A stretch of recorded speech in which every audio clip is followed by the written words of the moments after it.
kakipa e tuni chi ka YouTube channel anave zosi chunga kipa thu ka hin sein tuni hin nei phat mo pi hi en lang chi ki su na hi pun ima cha cho hi pun hi zong le ke adinga man tam ta hi chi gari hi achung thu het no ma hin dong khat lani om jin ti cho amani zat ham ai lo le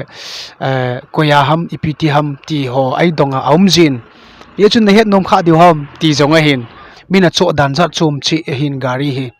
ken ka cho dan hi kanau pa in a pu lea chule ene gan thei pi ji chun ken jong ama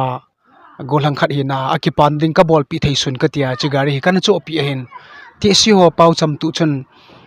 gol pai pi a ki heng choi pai pi a ki heng he ati he chi hi Christian hin khwading in chong di ka sa in ken kanau ding khan khu kana giala kana lung si da ina pu lea hitia inizan le je kana lung sit ja kana cho pi hin phat cham khat hong chin dam do zo talo dinga ki gel pa chu tun pathin zalin dam na pathin in pi pha din kanawin ama kina a hilu le kholai len na anup na ama kina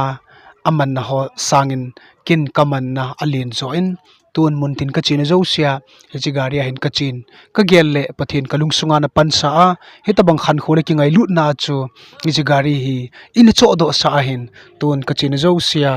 ti chun ka ki puilen kanawin ei pulen he ti hi hin gulang chapangon ne het nom diwa hin 160 nsg kick ya wa hin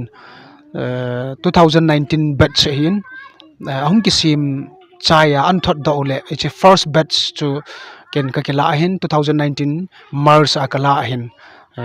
kumyong chapang cha hin alain chu gari ns chi kanawin ei pole na gari chungchanga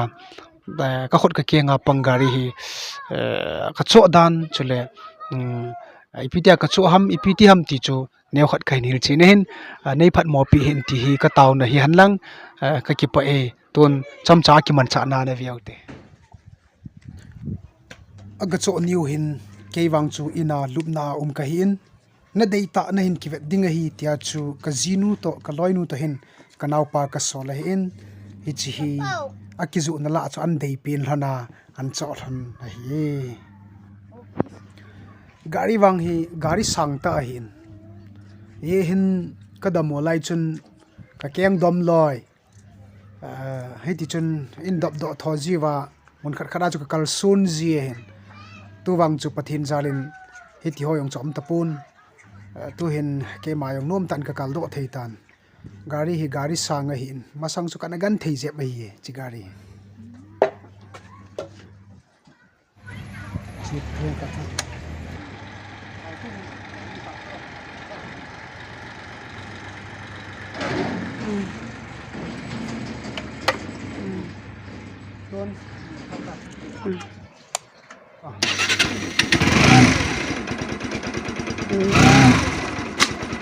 aman hi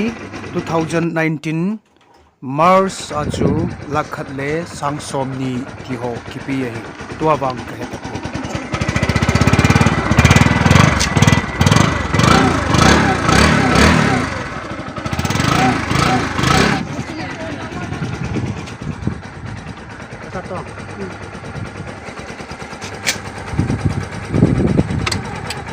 Digi ka YouTube channel ra YouTube ka lai 7 bon chavin suntin chibai